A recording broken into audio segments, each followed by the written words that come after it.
આપનું શું નામ છે બેન? સુનીતા બેન. ક્યાંથી આવો?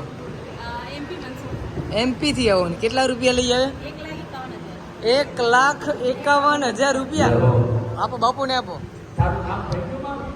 વાહ વાહ વાહ વાહ.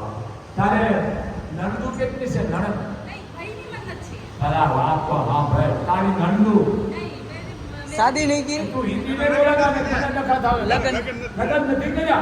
કુવારા કુવારા વાહ વાહ બોલે માં બહુ હા હું રાજી થયા. ભાઈ માટે માનતા વાહ લીધી. વાહ ભાઈ માટે બેને માનતા લીધી. તમે જો બેટા હું અભણ છું તને ખબર તમે બેનું કેટલી છો બેટા? બેન ચારે બેન અને થઈ પાંચે 1,51,000 માતાજી હો ગણા શીખાડે દીધા. બેટા એને બધાને આપી દે બેટા માતાજી તારા અભરે ભરેગા. હાલે બોલ મોગલ માતની